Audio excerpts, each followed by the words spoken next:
Thank you for joining us, and thank you to Taste TV and the International Chocolate Salon for hosting this conversation with three grandmaster chocolatiers, as we learned today. I wanted to start out, we got a little introduction to their chocolate businesses, but I wanted to hear a little bit about your paths in terms of how you got into chocolate in the first place. So why don't we start with you, Julie? How did you get started in chocolate? Well, we actually purchased a small chocolatier store back about 7 years ago, and that's how we started. We purchased an existing store and took it from everyday molded chocolates, some classic snack type items, all the way to what we're doing today, which are the innovative classic truffles and more. And what was your background in chocolate before the store? Did you study chocolate, or was it a No, I ate a lot of chocolate.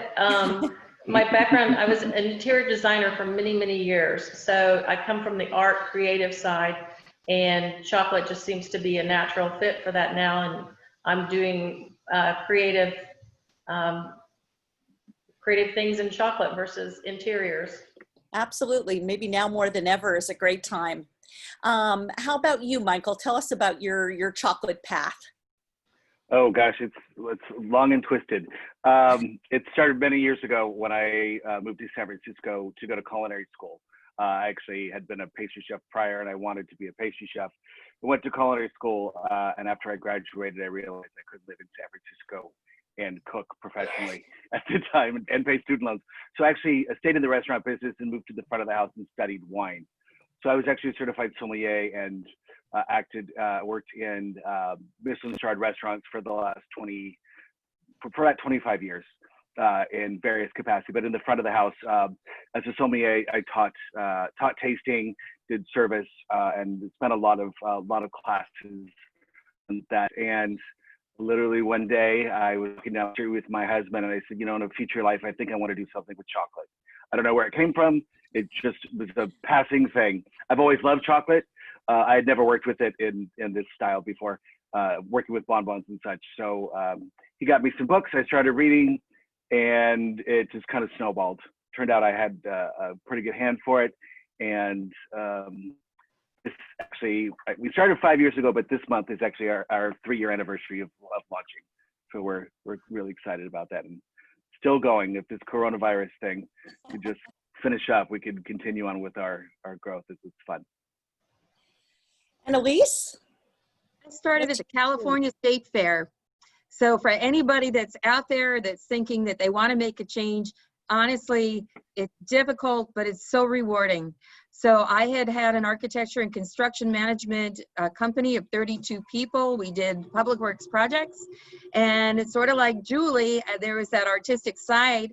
I transitioned from full-time in my previous company in 2010 and 2012. I moved full-time into Coco Tutti. And from the beginning, I started incorporating my own jams and marmalades and nut butters as one of the fun things that was different about us and continues to be. If somebody checks out our Instagram page, you'll see something like 10 or so gallons of strawberry jam that I made last week that will go into our products. And it's just been so much fun. I moved into my own kitchen about 1.5 years, almost 2 years ago now. And we're continuing to expand that kitchen, and we'll move out and expand again in about another year. So it's just been a lot of fun. I'm in the process now of hiring a person on a regular basis to help me, because all of my growth has been just strictly myself and the occasional person. And probably, I know that's happened for Michael, is that he's been doing primarily the work himself. And maybe for Julie also, at least in early days, everybody started out doing their own thing, and then it just exploded. Elise, for people who are not familiar with your chocolate, how would you describe your confections, and what are kind of some of your signature confections? Well, I call it a passionate marriage of art and flavor, because everything is very, very flavorful. Everything's hand decorated. It's truly edible artwork. The thing that I think sets us apart are the original recipes, the use of house-made ingredients. So really getting to the beginning of the recipe. I've been doing original recipes scratch for the last 3.5, 4 years now. So there's many of our recipes like our La Cama Moroccan spice with lime that you won't find anyplace. A ginger caramel with spicy peanuts you won't find anyplace. I work with distillers and wineries, and right now I'm finishing up boxes for Pernod. They are the distributor for Lillet, and those will go to a restaurant tomorrow for part of Gay Pride weekend.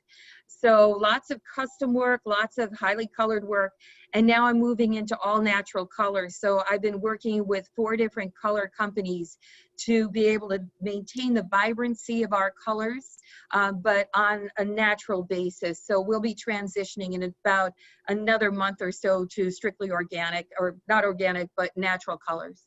Amazing. Amazing. And Michael, we've got one of your signatures right behind you. So tell us about your confections and follows me everywhere I go.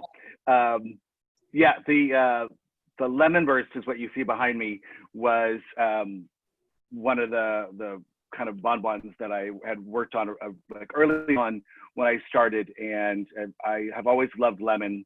And I was kind of playing around, and everyone has their interpretation of, I realized early on that I was trying to do things original, but in chocolate, it's very hard to be exclusively original. Of course, Elise, she's got some amazing things, which I still am jealous every time I eat something, because they're always amazing. So the lemon burst I fiddled and played with, and released my version of it. And I, first time we entered in a national contest, I entered it in the Good Food Awards, which is an organization in San Francisco that has a contest, and they basically judge products that are responsibly sourced and manufactured. So this one, first time I had ever entered a contest, we won the Good Food Award. And so that was incredibly shocking to me and humbling, and really kind of kicked me in the behind and said, wow, you actually can do this. Because I had enough friends and family telling me they really enjoyed it, but they have to. So this was something else entirely. And I've just kind of gone on. I think I take inspiration from seasonal ingredients. Like Elise, I do make everything from scratch. And I source local dairy and chocolate. We use Guittard as our main chocolate, which of course is local to the Bay Area. Amazing company with a great family history. And it's been really fun doing a lot of product development as well. And like Elise, I am also moving to transition to my colors using all natural pigmented colors. Up until recently, that wasn't an option. And now there are a lot more options for that. So I think it's something that customers are looking for. So I'm excited. Cool. And Julie, tell us about your signature confections, and how would you describe what you do? It sounds like you do quite a number of different styles of chocolate. We do. On our truffles, we keep it natural. We do natural ingredients. Even the decoration of our truffles are more natural. Kind of goes back to the design element of less is more. And that's kind of how we approach our chocolates. The more is the flavors inside, but our truffles kind of take you on a little journey. You get the chocolate flavor first on the outside, and then the flavor kind of hits your palate at different points and goes through. And that's the journey that it takes you off, and it finishes on a nice little ending note from the topping on the very top. And we have people that just are really, the experience that they have with the chocolate is amazing, because they just like, wow, they didn't realize that there were so many layers that you could actually experience in chocolate. And we like bringing that to them and to the forefront of our chocolates. Well, Elise and Michael both touched on it, but why don't you tell us as well, where do you source your ingredients, and what chocolate do you like working with? We have a local distributor that we go through, and our chocolate is sourced from Colombia and Belgium. So, and we do a proprietary blend of those two to create our chocolates. I also enjoy blending other chocolates as well to get us different flavor profiles and different things. The ruby chocolate's one that we've been enjoying working with and experimenting quite a bit with, and seeing what boundaries we can push with that. Mm-hmm. What are some of your favorite flavor profiles? Oh, favorite flavor profiles.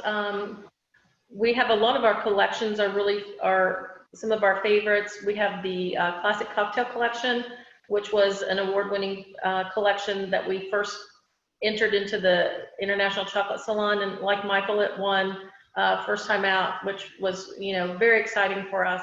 And that was, we created that with using local whiskey here in Kansas City, and it was a box created that had different craft cocktails: Old Fashioned, Manhattan, Peach Smash, Mint Julep, Brown Derby, and Sazerac in that box. And people were amazed that when they would taste those flavors, it wasn't like you just bit into it and it was the alcohol flavor immediately. It was actually the ganache was infused, and it took you on that journey of that cocktail. And we're very excited about things like that, where we get to work with other local companies, small family-owned businesses like we are, and bring those flavors to the forefront and present something that is just so unique to this area.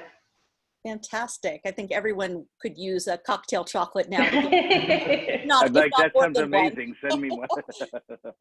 Michael, you mentioned Guittard. That's a local chocolate company dating back to the gold rush here in the San Francisco Bay Area. What are some of the other suppliers and flavor profiles that you really like, in addition, of course, to the lemon? Right. I think I tend to go in a similar fashion as Elise, with definitely kind of a new world style that my bonbons are really big in flavor. When you taste something, you're biting into it, you know immediately what that flavor it is, but it tends to, I tend to incorporate a lot of different textures and flavors into different bonbons. For instance, the lemon behind me that you see there is like lemon pâte de fruits, and then a white chocolate lemon ganache, and it is shelled in 61% dark chocolate. So most chocolatiers will continue that white chocolate all the way through. I really like that aspect of bright lemon from the pâte de fruits up front, and then the creamy white chocolate lemon, which is very bright. It's like almost like lemon meringue pie. And then with the little finish of that dark chocolate, you kind of get the best of both worlds, of both lemon and dark chocolate. Other flavors I work with, I tend to do really, really big. Peanut butter and chocolate is absolutely one of my favorite combinations. So I have a peanut butter crunch that took me a while to perfect, to get the way that I like it, because I know there's a lot of interpretation. Growing up with Reese's Peanut Butter Cups being a favorite, still a favorite, I wanted something that gave me that with a little more elegance to it, and I really enjoy that sort of thing. But I do work with Guittard. I have worked with a couple different bean-to-bar makers. As a chocolatier, that's always a treat to be able to work with some bean-to-bar makers that are creating amazing things. I've worked with Dandelion. I've worked with White Label down in Santa Cruz, and that really kind of expands on what I can do, is showing off the flavors of their handcrafted chocolate and turning it into confection. I love that. And on to Elise. Tell us about your ingredients and sourcing and what inspires you. Well, right now I'm using organic fruit from the local farmers market. So my jams are all organic fruit based. I think the thing that inspires me is just there's any number of things, I'll be honest with you. Sometimes it's wineries, sometimes it's working with distillers. But right now, working on new projects for the holidays have been really, really fun. So trying to think of new ways to take traditional favorites and create things that are affordable luxuries. So when we get a little farther down the road and people are looking at what they need to do for the holidays, that they still can treat themselves and others. So I'm not just reworking our current recipes, those will still be available, but incorporating some new fun flavors. So I cold smoked sugar yesterday, or the day before, 20 pounds of it with mesquite and apple wood. So that's going to be created into a caramel, where they're going to blend with nuts and Rice Krispies and fun things like that, and then dip that into chocolate. I'm using other things like rose petals and other ingredients, again, to take things that are a little bit more traditional and create new experiences for people, sort of like Julie and definitely like Michael. But again, affordable luxuries that people can look forward to, something that takes that kind of comforting experience, and then it allows people to expand it a little bit. Michael, how is your business evolving given this crazy year that we're going through, and what are you looking towards in the future? Well, it's been I think like everyone else, it's been a really, really big change for me. For our business, most of our business, we've done actually at events. We don't have a retail location. So most of our direct sales were at chocolate salons, which actually was the first event I ever did. Thank you, Taste TV. And then we went on to different chocolate festivals and events, and then kind of moved into wine events, which brought my sommelier background as well. And so doing a lot of direct makers fairs and things of that nature, where it's great. And I love those because I get to meet my customers. I get to tell my story. I get to see the passion that we have for our products and taste together and talk about things. So when all this kind of went down, it's caused me to completely pivot what I have to do now. So right now we're entirely online. We always had an online presence before. We've expanded that a little bit more, made it a little bit more user-friendly, hopefully. And what we're doing to increase that is we're, talking to our customers and hopefully not spamming them too much, but offering lots of sales on new products that we're doing or events. Right now we're offering our Pride collection, which is always big for us this time of year, and really focusing on that. And now that things are opening again, some of the product development I've been doing the last few months is we'll be expanding our wholesale so people can get it at their local stores in the Bay Area. So that's definitely a room for expansion. We're also still looking for a retail aspect of our own. Can you give us a sneak peek at anything that you're working with or experimenting with? I have a couple things. I've been working on dragees. So most people would know them as chocolate covered almonds or panned items. I don't have a panning machine, and I thought it would be really fun to try it the old fashioned way.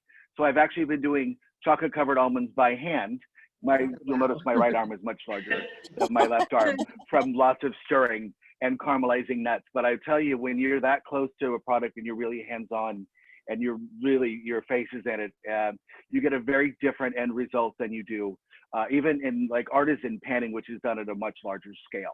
I've really been enjoying that. I've had really, really positive feedback from the people that have been trying it. So that's one particular. We have some new bars that are coming out. I have a filled bar line that'll be coming out as well. And that one's really fun. They're just basically like a larger bonbon, but the ratio is a little different. We have a bourbon caramel pecan that is Nice. blew up last year. And Wow. with the bar form, I actually like it even more because the bourbon caramel, you get a lot more of that. And who doesn't want more bourbon caramel? You know? That is the answer these days. That More is bourbon always the caramel. answer, right?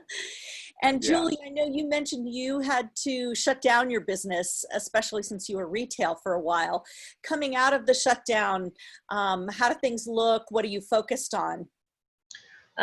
We're starting to see the trend going up with more customers coming in. I have enjoyed the fact that it has been a little slower and actually getting to talk with the customers more, find out, how they've been and what they're looking for when they come in and getting some ideas from them as well. It's always fun to kind of ask our customers what flavors they like and different things and kind of get their opinions on things. Like Elise and Michael, we've been doing a lot of background testing and tasting and stirring and, really getting in there and seeing what flavors we might want to be making in the future here coming up soon, and doing a lot of experimenting and eating a lot of chocolate and tasting things and seeing where we're at and really kind of seeing where we want to go in the next few months and kind of looking towards holiday as we all do about this time of the year and get an idea of what direction we want to go and just experiment and flavors. It's just, this is the fun time is when we get to really get in there and come up with some crazy combinations and see what works. And, there are times that there are flavors in our heads for a few years that we finally get to say, okay, let's try it now. And that's kind of where we're at. Can you give us a sneak peek at some things you've been playing around with? Oh, sneak peek. We just did one that we submitted for white chocolate that we're very excited about. It kind of goes to what Elise was talking about. It was funny that she brought that up. Fruit wood and smoking. So it's an exciting process. We're trying some, besides just flavors, we're trying different processes as well to see what's going to work. We did do a smoked chocolate, and we're excited to see where that goes. Sounds good. Elise, tell us about some of the trends. It sounds like one of the trends just from this conversation is moving to natural colors. You know, the coloring of chocolate really took off a number of years ago. And, you know, we saw just so much creativity, but then a desire for something more natural and an evolution there. What are some of the other trends that you're seeing and noticing in the world of chocolate? It's not just the world of chocolate. I've been listening to a lot of larger industry webinars and talking to people, and it's really looking at natural ingredients, again, on a comfort food kind of level that's elevated slightly, getting away from, well, we've never used artificial flavors because our flavors have always been either booze or they've been the jams and things like that. So it's returning to kind of, like I say, elevated fun chocolates, foods. You know, I think it's really kind of a return to basics in some ways. It's been wonderful working with these 4 different color companies because each of them has a particular expertise in different colors and tones. And so I'm able to blend those together to create the colors that, you know, we're known for, the vibrant colors and tones. And if you'll give me 1/2 second, I'm going to grab a box and you'll see what I mean. That's great.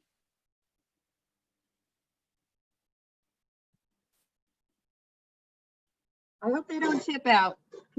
Thank you. Oh, gorgeous. Yeah, this is Wow. great, Elise. And those are all natural colors. The half of them are and half of them aren't, but I will be changing it up to all natural within, like I say, within about a month or so. So you will be able to see those colors, those intensities with natural colors. As I say, I'm working with several different groups. And so I'll pull the best of each one of them so that we can have something as vibrant as this, but all natural. Michael's working a lot with color and with flavors. I'm sure you've been seeing some trends as well. Yeah, Michael, tell us what trends are you taking note of and are influencing your creativity? Okay, one thing just to piggyback on what Elise was saying, my lemon burst over my shoulder, since it is a Good Food Award winner, everything in this product had to be organic, or locally sourced, or natural.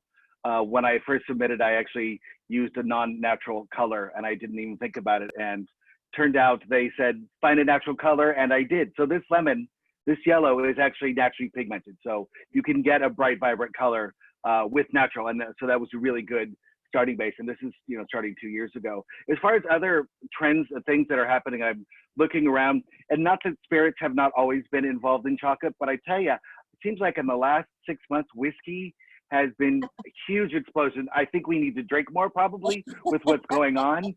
But we know, especially, you know, with what this group here, and Julie was mentioning their cocktail line, spirits just naturally go really well with chocolate in a lot of ways. Whiskeys specifically. Elise, it sounds like you're doing something with the Lillet. I think that'd be an amazing combination as well. I know, as I mentioned, my bourbon caramel pecan and whiskey lovers has been hugely popular.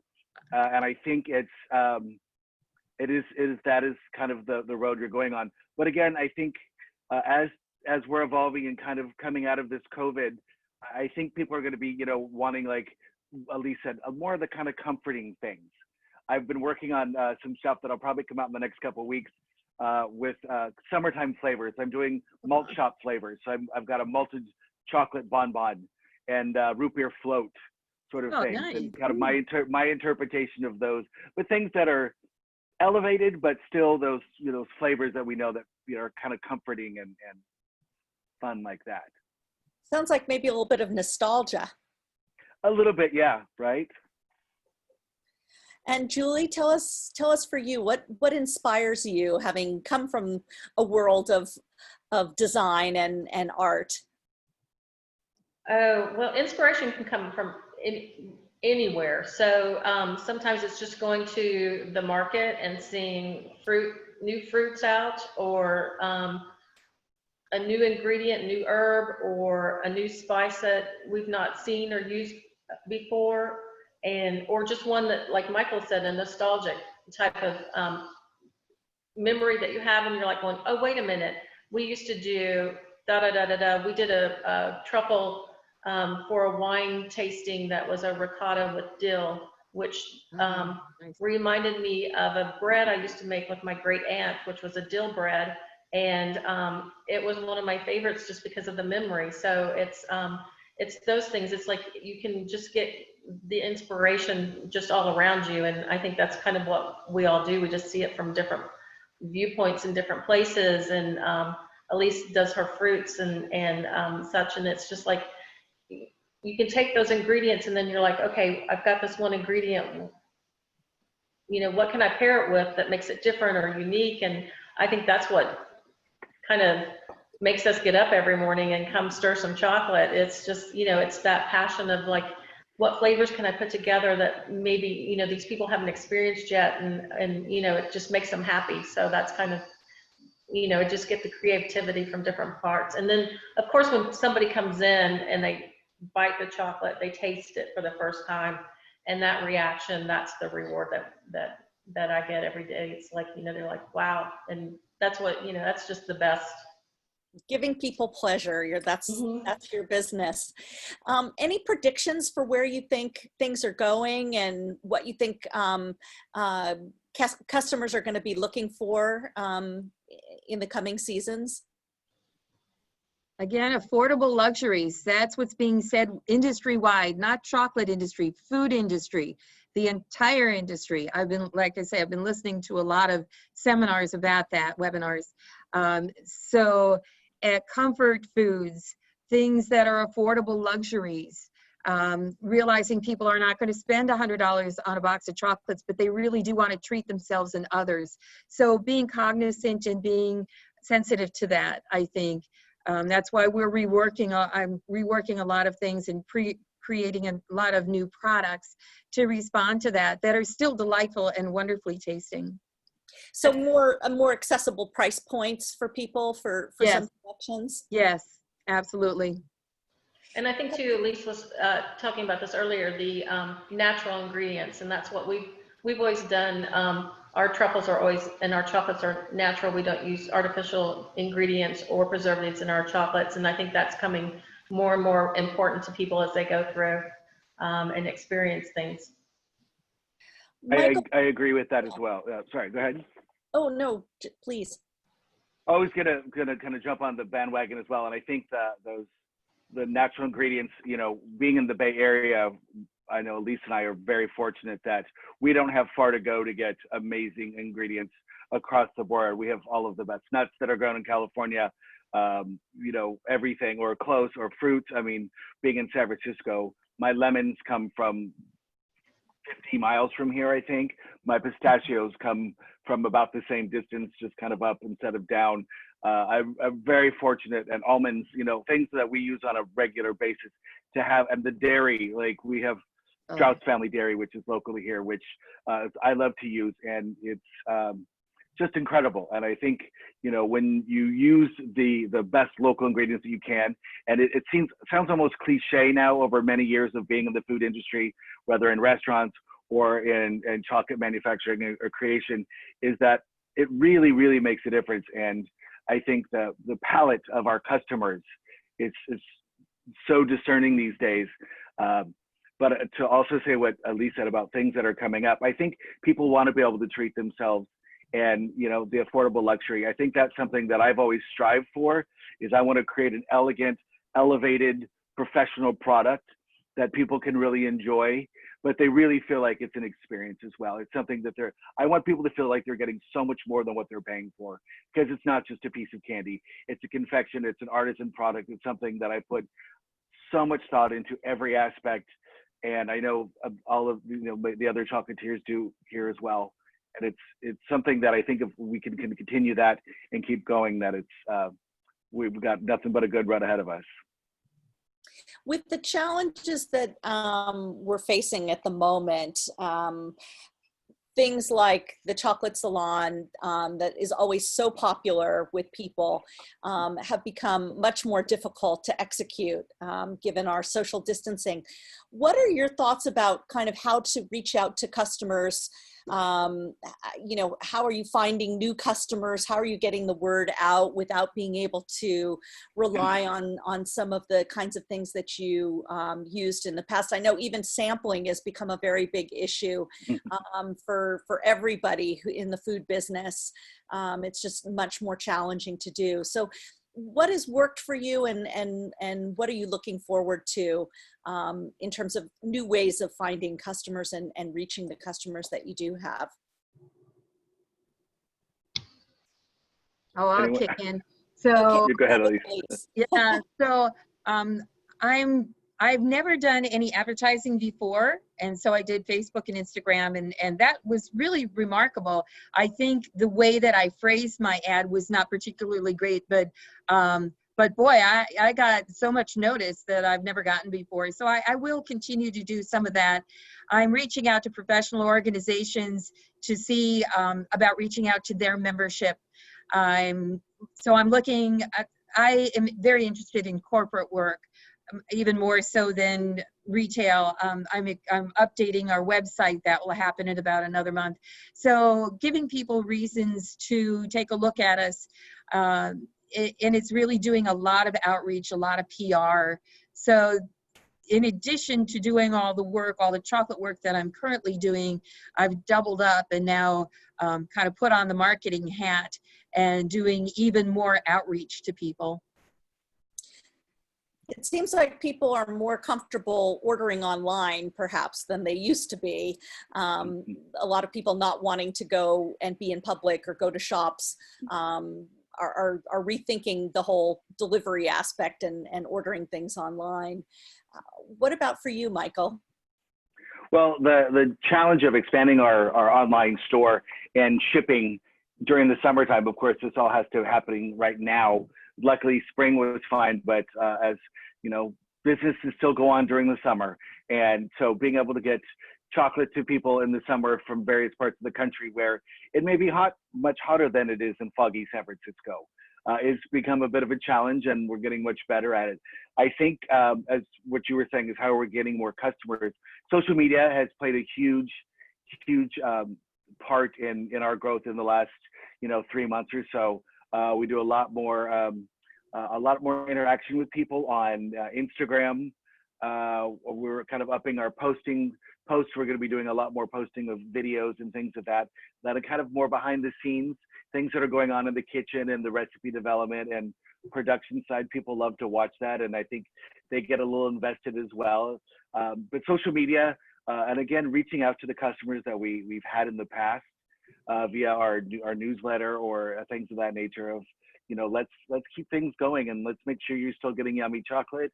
And I can't see you in person at a salon right now, but we're going to find ways to keep things going.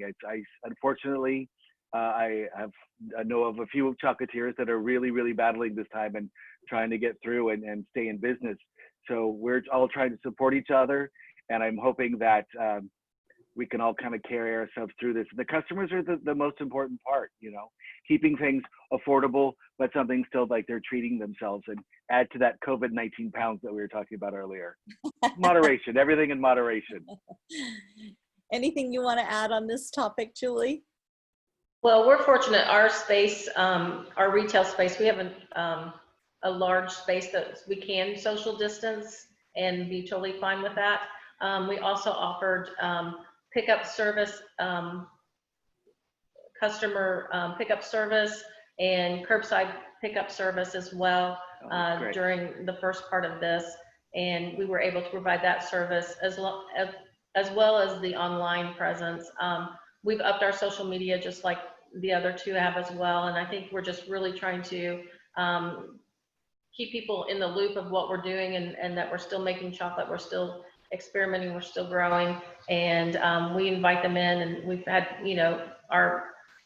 our standard customers, our loyal customers come see us, and we love it because we love seeing them in person and seeing that they're doing great. And it's just wonderful to have that support. Kansas City is a great city. We have a lot of local support, and we feel that every day, and we're so very fortunate for that.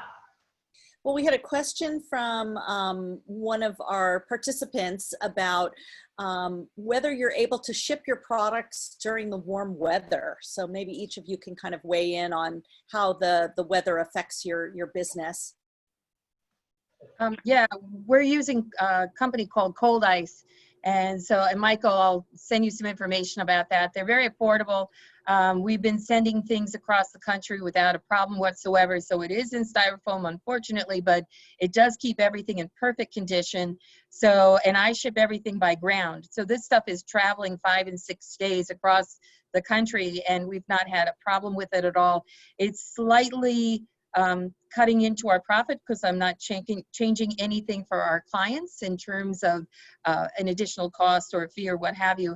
But no, even our baskets are traveling across the country and not melting, and I'm astonished at that.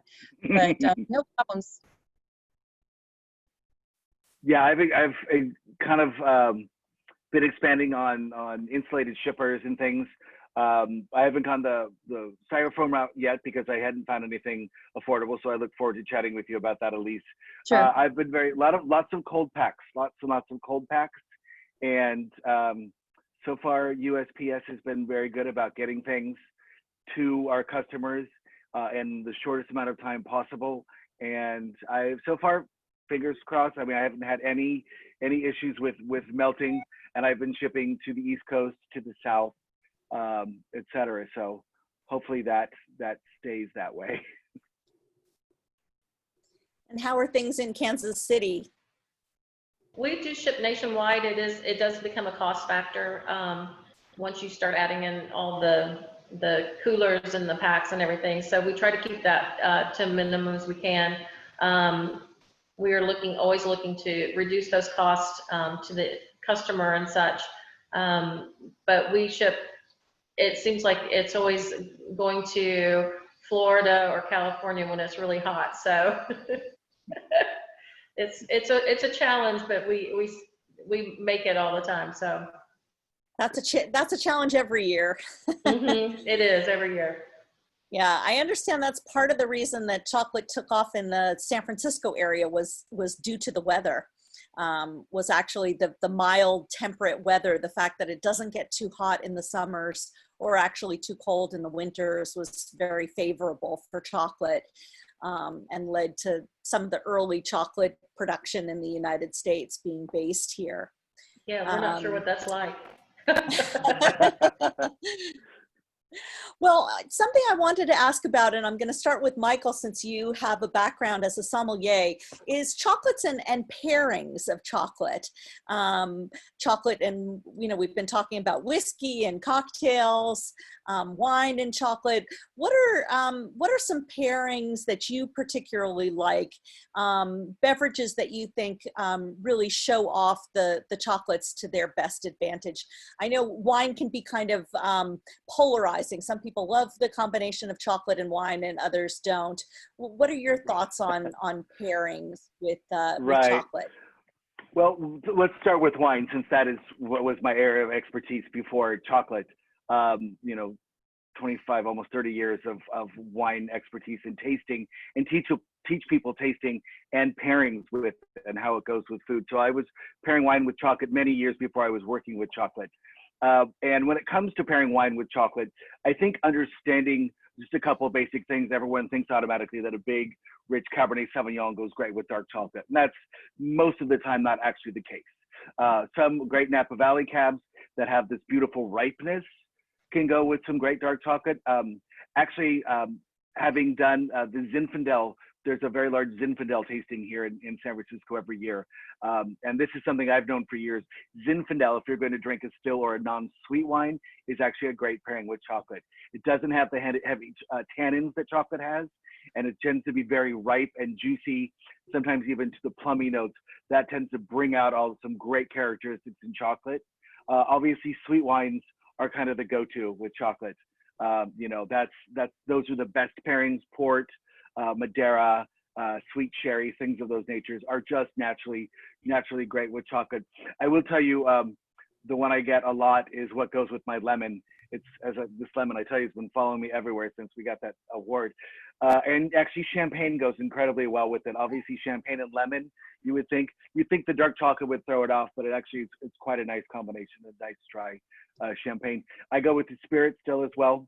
We do some private whiskey and chocolate tastings and spirits tastings as well, because there's lots of different spirits across the board that people can try with chocolates. And I think the thing about pairing specifically, it's about the journey.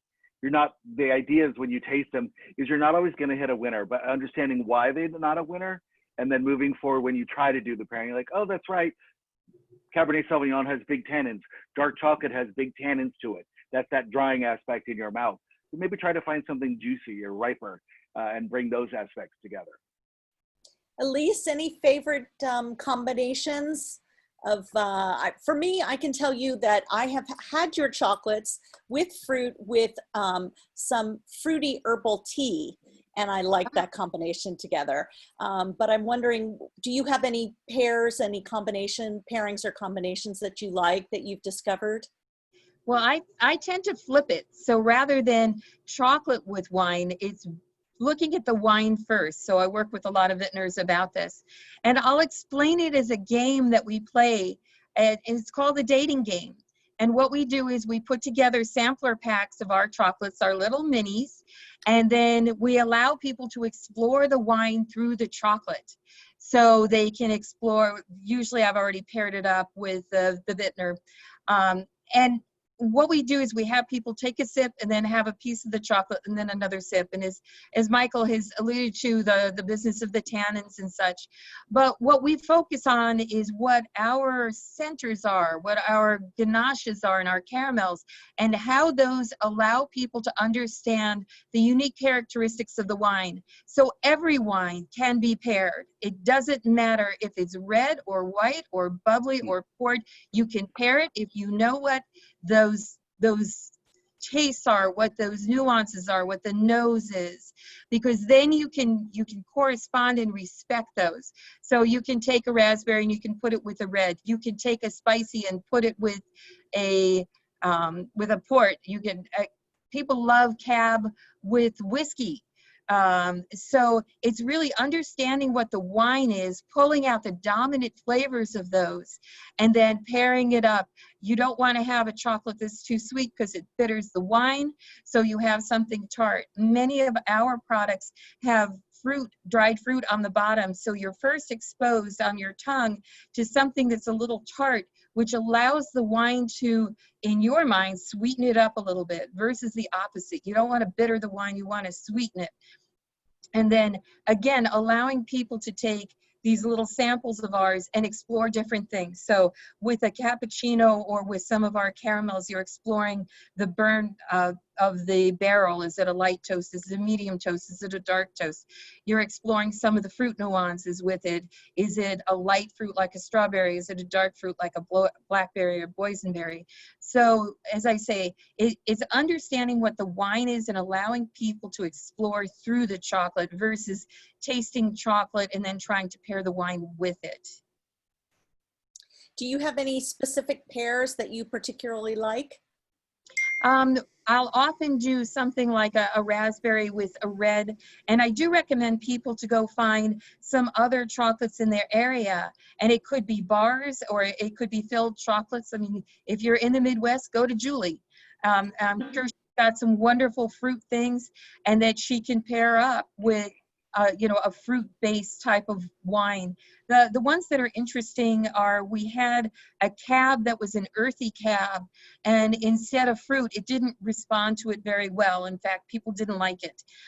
So we did a 5-spice curry that I had created, the spice blend, and then that pulled out the earthy tones of that cab that were unusual and allowed people to experience that wine to its fullest. Mm-hmm. That sounds fun. It is fun. Yeah. And Julie, how about you? What are your thoughts on pairing with chocolate? Well, we're fortunate. We do a lot of wine pairings with a local Venture Amagoni Urban Winery here in Kansas City. And we do tastings, wine tastings and chocolate pairings with them. And they'll do 5 wines and we do 5 chocolates. And like Elise was saying, we actually build the chocolate to go with that wine. And we pull out whatever flavor the wine is. And having the Venture there telling us what his process was and what he, you know, how he aged and what he did to that allows us then to create those chocolates to go with those. And we've been doing that with him for the last 2.5 years, almost 3 years now. And we've not repeated a single chocolate yet. So there's a lot of creativity that you can have with that. We also have been doing a lot of tea infusion truffles. And so to pair that with teas is just a wonderful non-alcoholic way too as well. It's just a wonderful pairing, and that just takes chocolate in such a different way. And one of the really fun things is to pair it with teas or espressos, coffees, and then an alcoholic beverage. And it's like, the nuances just explode because it's all different. Yeah, I think tea is an upcoming, really interesting beverage to pair with with all kinds of things, but with chocolate, because you have, you know, the black teas, you have the fruit herbal teas, you have infused teas. There's just so much going on with the tea. And you do have the tannins in the tea that also sort of play with the tannins in the chocolate. And it's just an interesting combination, and there's just so much to choose from. We have a couple of questions, so I'm going to jump over to those. One was how people can order from each of you. I know Elise and Michael, your websites are up and running. What's the status, Julie, for you, for people ordering online at this point? Is there a way for them to do that? It's best to call our store number that's listed on our online page. We're rebuilding our online marketplace right now, so it's under construction. And just to call the store direct, and we will walk them through what they're looking for and find the perfect chocolates for them. Okay, sounds good. And the other question somebody had was specifically for Michael, but I don't know if this is applicable for others, but this person had a question about ingredients. Wanted to know, how can they find out about the ingredients used in your chocolate? Can they, if it's not listed on the specific listings? And you know, and because we are rotating flavors, currently I think on our website, we don't have an ingredients list for each product that's listed, which is something that we've been wanting to move forward. Again, we went from a really minimal website to something that is now our main source of sales. So we're really definitely working on that and expanding it. So we'll definitely be adding more information to that. People can call at any time. You know, our phone number is on our website. My email is on my name right here, michael@michaelschocolates.com. Be more than happy to discuss with people about ingredients or allergies or specific things that they're looking for. And we work with all natural ingredients, and there are some people have allergies and dietary restrictions, and we want to make sure we're fully disclosed about what we're using, so people can make sure they're getting stuff they're going to enjoy and not regret later. I'm just now putting the links in the comments here, so everybody knows how they reach you if they don't already have you bookmarked. Any other questions? We're just heading into the final stretch here. Any other questions from our participants? Now's your time. If not, I'm going to thank each of our panelists. Thank you so much for giving us a glimpse into what you do and how you do it, and a bit of a peek at what's coming. We all look forward to checking out what you've got on your sites. And if this hasn't made people hungry for chocolate, honestly, I don't know what will. Thanks so much for having me. It's great. Thank you. Thank you for having us. Thanks. Take care, everyone. Wash your hands. Yeah. You really. Thanks, and eat chocolate. Yeah. Wash your hands Exactly. and eat chocolate. And eat chocolate. Thanks.